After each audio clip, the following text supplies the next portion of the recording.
Etika dan tata krama serta sopan santun adalah hal yang paling mendasar dan bagian dari kepribadian manusia. Perilaku ini sudah tertanam sejak kecil, mulai dari didikan orang tua sampai ke pengaruh lingkungan dapat membentuk karakter dan sopan santun. Ada yang tahu pengertian dari etika dan tata krama? Assalamualaikum warahmatullahi wabarakatuh.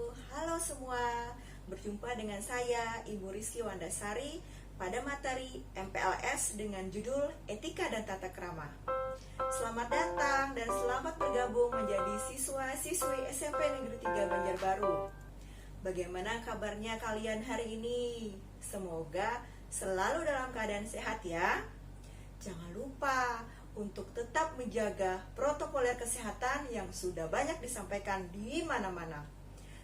5M, memakai masker, mencuci tangan dengan sabun, menggunakan hand sanitizer, menjaga jarak, dan menghindari kerumunan. Ada yang tahu apa itu etika dan tata krama? Mungkin kalian sering mendengarnya, bukan? Etika yaitu hal yang berkaitan dengan sopan santun atau tingkah laku, akhlak dalam kehidupan sehari-hari.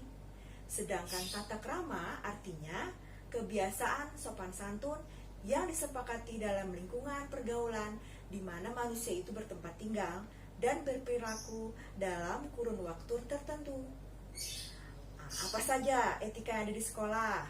Yang pertama, menghormati guru, mengucapkan salam dan menyapa, memperhatikan guru di kelas, mengerjakan tugas yang diberikan, bertanya dengan sopan dan berbahasa yang santun, menghormati dan menjalankan peraturan sekolah, semangat belajar, tidak malas-malasan untuk meningkatkan prestasi.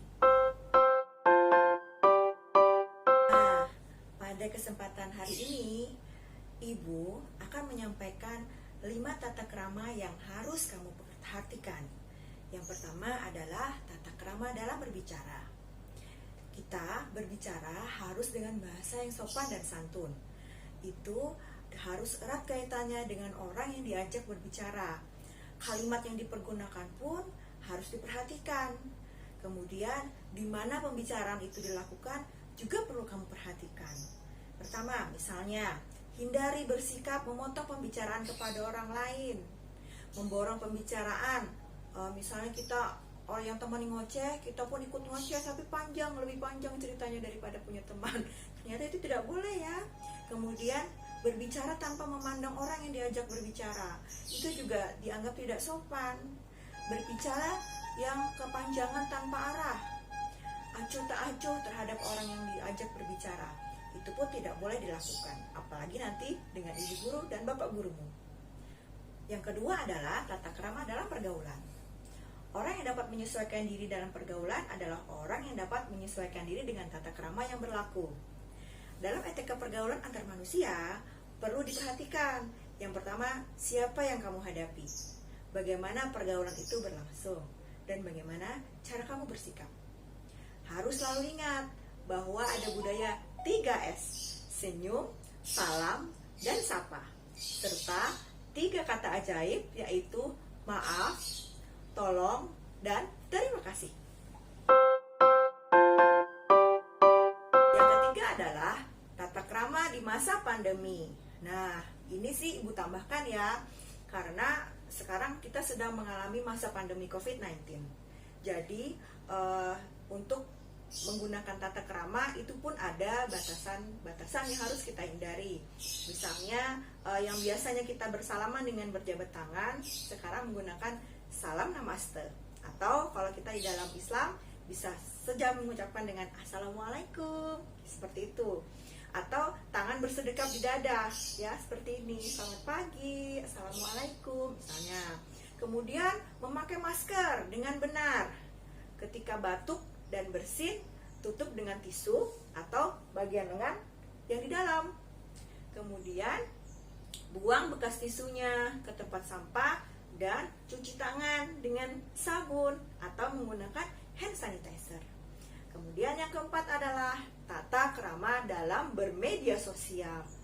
Nah, tentu kalian pasti tidak asing lagi dengan kata-kata media sosial ini. Penting untuk diperhatikan dan diketahui. Karena sekarang zamannya kita bermedsos. Menggunakan kata-kata yang positif saat berkomentar di media sosial, berpikir dahulu sebelum menyampaikan atau mengomentari sesuatu.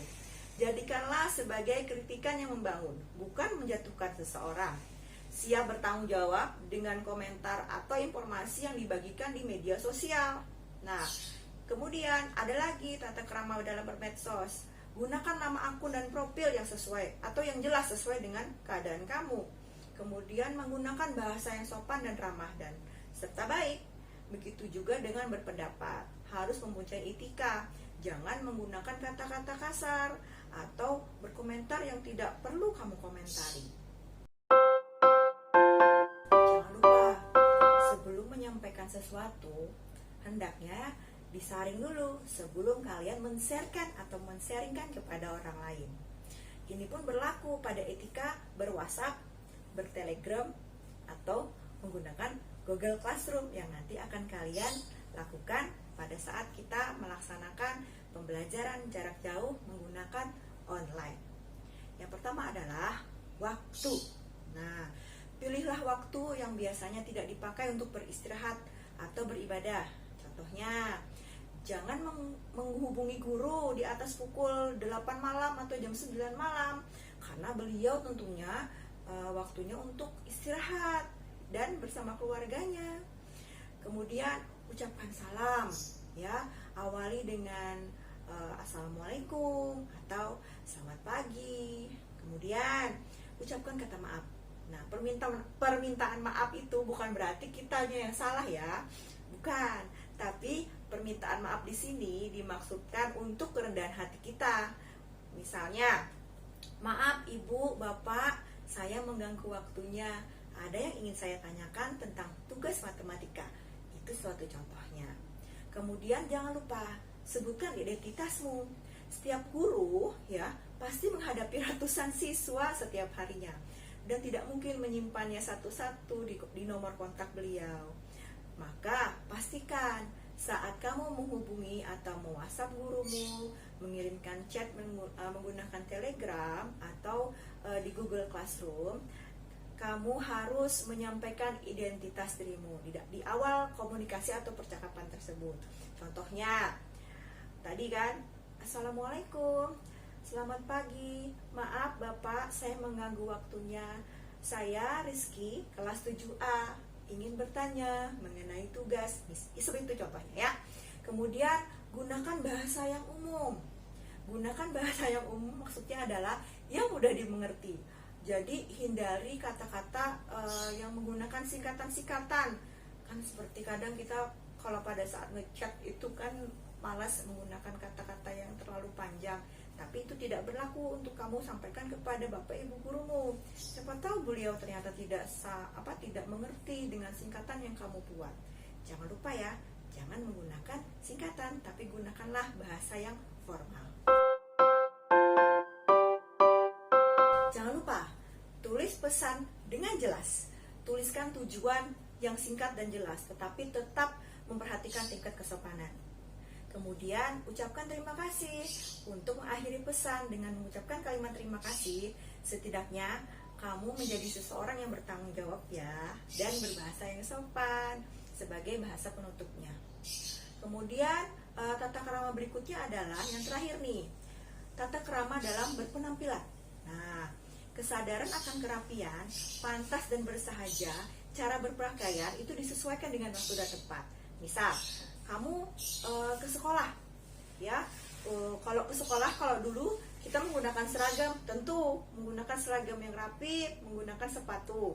Nah, pada saat pandemi seperti ini, kadang memang tidak semua harus berseragam ke sekolah. Akan tetapi, gunakanlah pakaian yang rapi, sopan. Gambarkanlah bahwa kamu adalah seorang pelajar. Oke? Jangan menggunakan misalnya, mohon maaf, sarung. Karena di sekolahan misal tidak ada acara maulidan atau apapun, kecuali kamu misalnya mau ke masjid, silahkan kamu menggunakan sarung. Jangan pula menggunakan sendal jepit ke sekolah, ya. Kalau bisa, pergunakanlah sesuatu yang rapi untuk dilihat. Kesimpulan pada pertemuan materi etika dan tata krama kita hari ini adalah yang pertama, pentingnya tata krama dalam kehidupan sehari-hari itu dilakukan karena hubungan antar manusia dilandasi oleh saling menghormati, saling menghargai, dan tenggang rasa. Manusia adalah makhluk sosial. Dalam mempertahankan kelangsungan hidupnya harus berhubungan dengan manusia yang lainnya.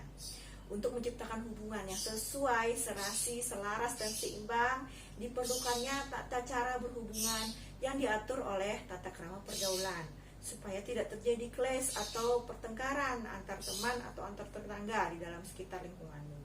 Kemudian tata krama itu merupakan perwujudan manusia yang mempunyai martabat dan derajat yang tinggi.